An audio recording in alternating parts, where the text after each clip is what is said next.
Looking north at the Pyramid of the Moon, from atop the Pyramid of the Sun, we scan down along the Avenue of the Dead, the central corridor in the ancient city of Teotihuacan, outside of present-day Mexico City.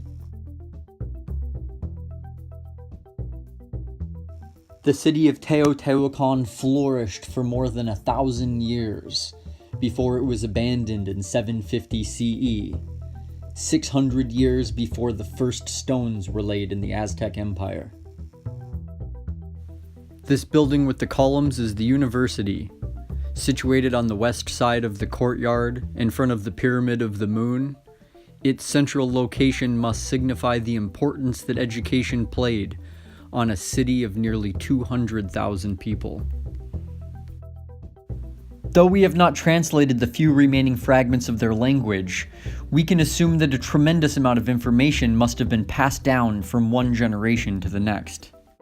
Even with the periodic political reformations that would inevitably punctuate the social system of such a long-lived civilization, we can be sure that a certain minimum continuity of education was maintained, in fields like masonry and agriculture, for example, simply based on the fact that the civilization could not have existed so long without it.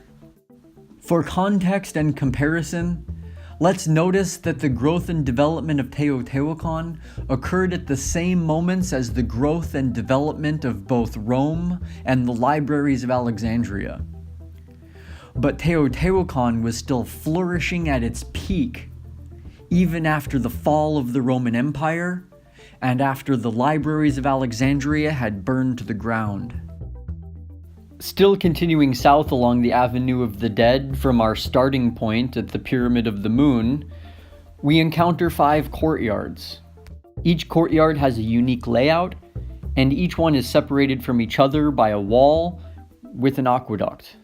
Perhaps these separated courtyards represent the different cultural and ethnic groups that each lived in separate neighborhoods and likely even retained individual religious practices within a still unified Teotihuacan.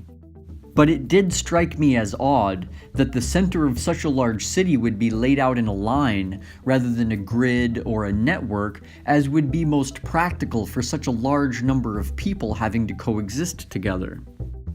Because in reality, almost none of the structures seem to be built terribly practically from a civil engineering standpoint, the way that a sewer or an aqueduct may be. And even the layout of the courtyards seemed to pay no consideration to the people who might use them, in the way that an amphitheater would. Now beyond the Rio San Juan, we look north at the Pyramid of the Sun, and also see the Pyramid of the Moon off in the distance below the peak of the mountain. And off to our right is the massive courtyard surrounding the Pyramid of the Feathered Serpent, capable of holding 100,000 people.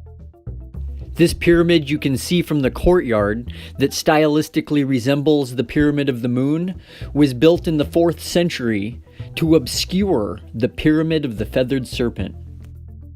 In blocking this older pyramid that demonstrates superior Masonic technique and more elaborate cultural iconography, the construction of the Atasata platform signals a period of political reformation within Teotihuacan.